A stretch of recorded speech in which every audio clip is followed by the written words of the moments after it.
నమస్కారం.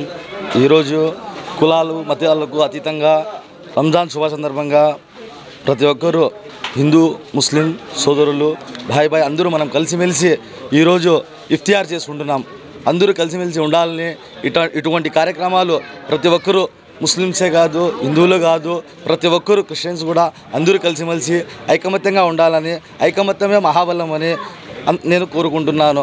ఈరోజు కొన్ని సంఘటనలు జరుగుతున్నాయి.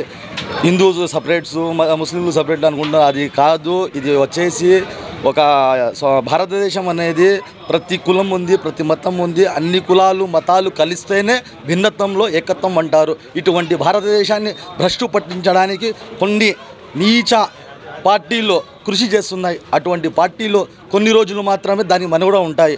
అటువంటి పార్టీలకు చాలా కాలం మనుగడ ఉండదు.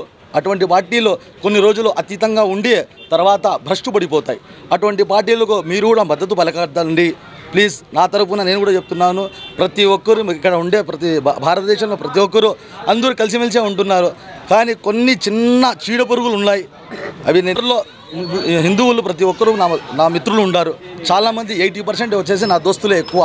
అటువంటి వాళ్ళు కూడా ఈరోజు నా తరపున నేను పిలుస్తానే ఇటువంటి కార్యక్రమానికి వచ్చేసి అందరూ సోదర అభిమానంతో చేసుకుంటూ ముందరికి కలుస్తాను. వాళ్ళ ఏదన్నా ప్రోగ్రాం వచ్చినా కూడా, ఏదన్నా అయ్యప్ప మాల ప్రోగ్రాం వచ్చినా కూడా మనం వాళ్ళకు అది క్యా బోల్తే దానికి భిక్షటన చేసిన రోజులు కూడా మనకు ఉండే ముస్లిమ్స్. మా అన్నలు కూడా నా విజయవాసన్న కానీ, శ్యామన్న కానీ, మల్రెడ్డి అన్న కానీ, ఇటువంటి హిందూ సోదరులు నా మణికంఠ అని ఇటువంటి మా దోస్తులు ఉంటారు. వాళ్ళందరూ వాళ్ళ ఏ ప్రోగ్రాం పిలిచినా మేము పోతాం. మా ప్రోగ్రాంలు ఏది జరిగినా వాళ్ళు వస్తారు. ఇటువంటి ప్రోగ్రాంలు చేసి మనం అంతా కులాలకు మతాలకు అతీతంగా ఉండాం. కొంతమంది వల్ల ఇట్లాంటి మన జరిగిన ఒక చిన్న సంఘటన ఉదాహరణ ఇంకా నేను చెప్పగలను.